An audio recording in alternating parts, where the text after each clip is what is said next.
छात्रों, आज हम विष्णुकांत शास्त्री द्वारा लिखित संस्मरण सुधियाँ उस चंदन वन की के सारांश को देखेंगे।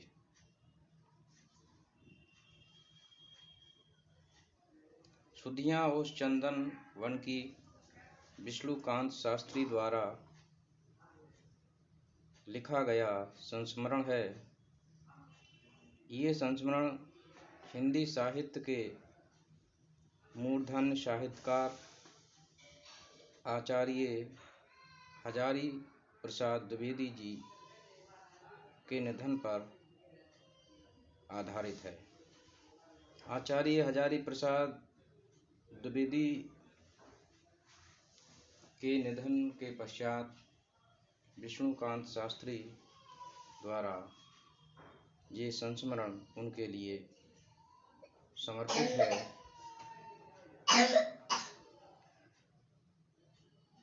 उनके व्यक्तित्व के विषय में विष्णुकांत शास्त्री जी ने लिखा है।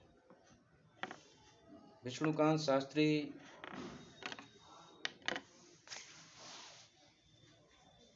जी उनके शिष्यों में से रहे हैं।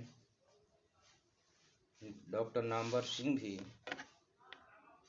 हजारी प्रसाद जी के शिष्य रहे हैं।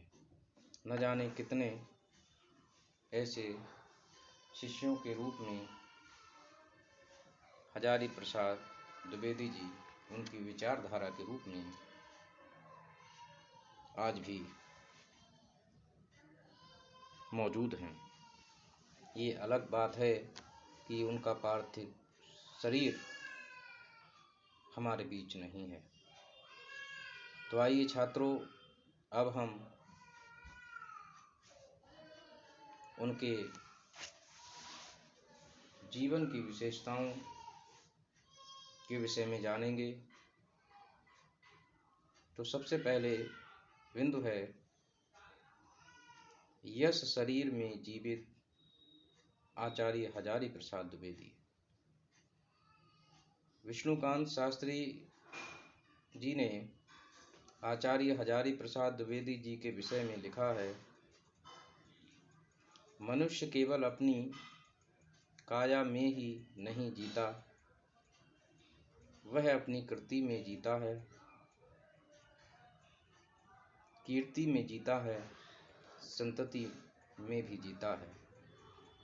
आचार्य हजारी प्रसाद द्विवेदी जी की कृतियाँ कालजयी हैं, कीर्ति दिगंत व्यापिनी हैं और संतति तेजोमय है।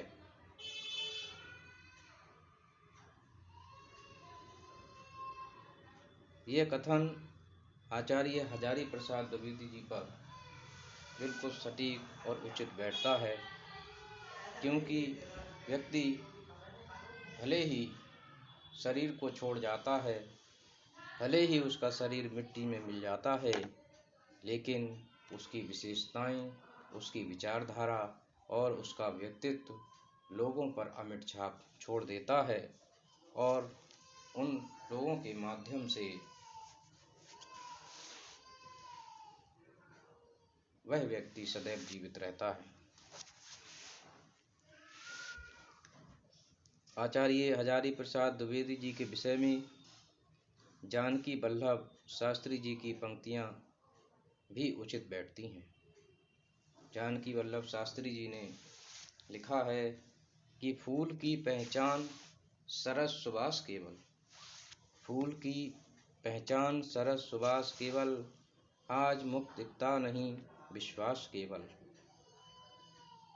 कि फूल की जो पहचान है वो उसके सुगंधित वास से ही होती है।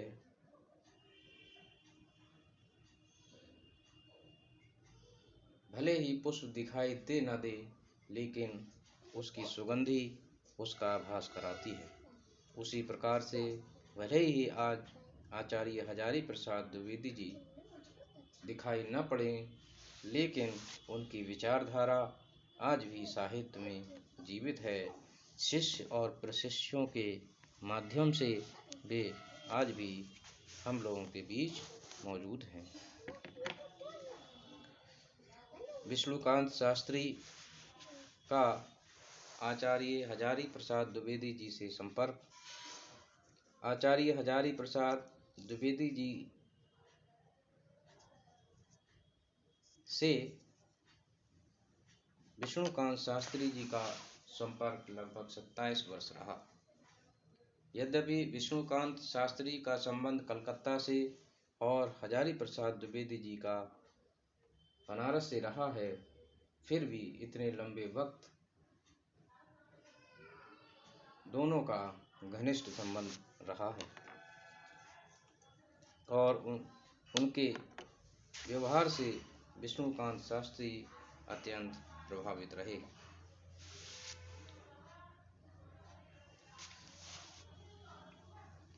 आचार्य हजारी प्रसाद द्विवेदी जी के विषय में बच्चन सिंह की पंक्तियाँ सत्य प्रतीत होती हैं। ये पंक्तियाँ उनके व्यक्तित्व को स्पष्ट करने के लिए काफ़ी हैं। इस सफ़ेद चांदनी में वह सफ़ेदी है कि जैसे धूप ठंडी हो गई हो। अर्थात उनकी वाणी में जो मृदुता है, उनके व्यक्तित्व की जो शालीनता है, वह जिस प्रकार की चांदनी लोगों के लिए शांति प्रदान करती है, उसी प्रकार से लोगों के लिए हजारी प्रसाद द्विवेदी जी का व्यक्तित्व शांति प्रदान करता है। उनके व्यक्तित्व की और भी अनेक विशेषताएं हैं, जिनको हम जानने का प्रयास करेंगे।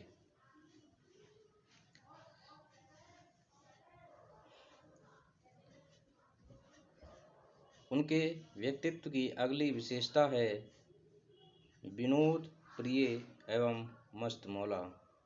आचार्य हजारी प्रसाद द्विवेदी जहाँ एक तरफ गंभीर विचारधारा के हैं, वहीं दूसरी तरफ विनोद प्रियता और मस्त मौलापन हजारी प्रसाद द्विवेदी जी के व्यक्तित्व की महत्वपूर्ण विशेषता है। वे किसी भी विषय को विनोद पूर्वक प्रकट करते थे। जब उनसे कहा गया कि हिंदी साहित्य का इतिहास आपको अंग्रेजी में लिखना है, तो उन्होंने नहीं लिखा। और जब उनसे पूछा गया, जब विष्णुकांत शास्त्री ने एक दिन उनसे पूछा कि आपने गुरुदेव का इतिहास लिख दिया, तो बड़ी ही मुस्कुराहट के साथ उन्होंने कहा कि मैं अंग्रेजी में अनुवाद किसी से कराना चाहता नहीं हूँ और मैं अंग्रेजी में जो लिखता हूँ वो किसी दूसरे को समझ में आता नहीं है, और मुस्कुराकर आगे बढ़ गए। समन्वयवादी स्वभाव। आचार्य हजारी प्रसाद द्विवेदी जी का स्वभाव समन्वयवादी है। वे कहते हैं कि ज्ञान के क्षेत्र में अंतिम सत्य तक कोई नहीं पहुंच सकता। इसका अर्थ ये है कि सबकी बातों में संशोधन हो सकता है, हम में से किसी को हठाग्र नहीं होना चाहिए। अर्थात ये नहीं कहना चाहिए कि मैंने जो कहा है एकदम अकाट्य सत्य है, उसमें कोई परिवर्तन नहीं हो सकता। इसके साथ ही मध्ययुगीन विकृति के विरोधी हैं। मध्ययुगीन विकृति के विरोधी से आशय है कि बहुत सारे लोग ये कहते हैं कि ये बातें हमारे यहाँ परंपरा से चली आ रही हैं और वे उसका विरोध करते हैं। जिन परंपराओं की अब कोई आवश्यकता नहीं, उनको वे स्वीकार नहीं करते हैं। दूसरा, उनके व्यक्तित्व की विशेषता है आधुनिकता की प्रकृति के विरोधी। आचार्य हजारी प्रसाद द्विवेदी जी आधुनिकता की प्रकृति के विरोधी भी स्थान स्थान पर दिखाई देते हैं। जैसे कि जर्मनी वालों ने वेद पढ़कर हवाई जहाज बना लिए।